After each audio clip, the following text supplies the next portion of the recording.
Welcome back to the 700 Club. It's time for your questions and some honest answers from Pat. We'll start with this one from Carol. She says, how does a word of knowledge or word of wisdom come to you, Pat? Well, if you read the 12th chapter of 1 Corinthians, you find that there are certain enablements of the Holy Spirit. We've used the term gifts. We've heard the term charismata.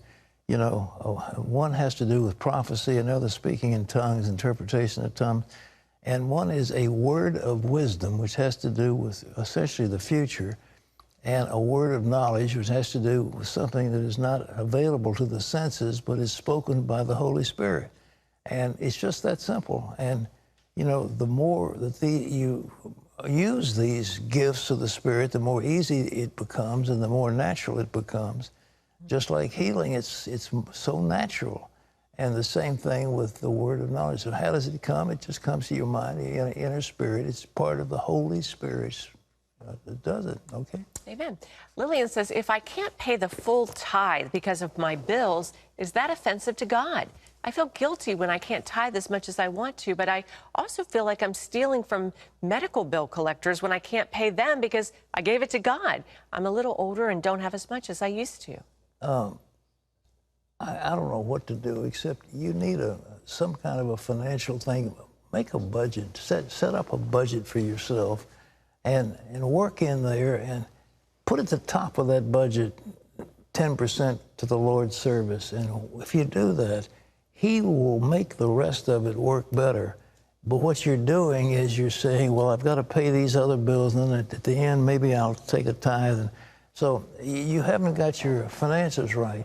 But make a budget, and with the budget, put at the top of the list what you're going to give to the Lord, and then watch what happens. From there on out, you'll be amazed how God will cause the rest of it to prosper, and you'll have enough to stretch over what your needs are. And then, of course, with the budget, you also don't overspend. If you have control of what you're spending, then keep that within. I mean, your expenditures should be less than your income. If it's the other way around, if your income is less than your expenditures, you're in trouble all the time, and that has nothing to do with tithing, okay? I tell that to everybody. That 10% makes that 90% go twice as far. Amen. I mean, sometimes your milk won't even go sour, Pat. I'm telling you. Yeah. I can't promise. I've seen that happen. I've seen it happen. That's a benefit I'm not aware of, but I'm all for it. All right. Well, Mary says, my husband and I watch a YouTube channel with videos of RV trips and parks that are interesting, but they're posted by a man that has said he's an atheist. Is it a sin for us to watch his videos? Of course not. The Apostle Paul said if you don't deal with people who are kidnappers and robbers and so forth, you need go out of the world. He said if somebody claims to be a Christian and they're doing these terrible things, then don't even eat with them. But at the same time, we have to deal with people in this world that are atheists, who are homosexual, who do all these other things. So otherwise, you have to leave the world. That's what Jesus said. So there's no sin in watching a thing that you enjoy. It's a travelogue produced by an atheist. There's nothing wrong with that. I mean, you hope you'll find the Lord, but that's something else. Well, here's one from says a viewer, what is the glory of the Lord? Substance, experience, or weight?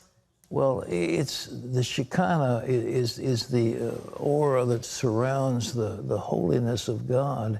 And I don't know what to say. I mean, part of it, the whole concept is a weight coming down. The whole thing is a glory, but I haven't got time to go into any more detail.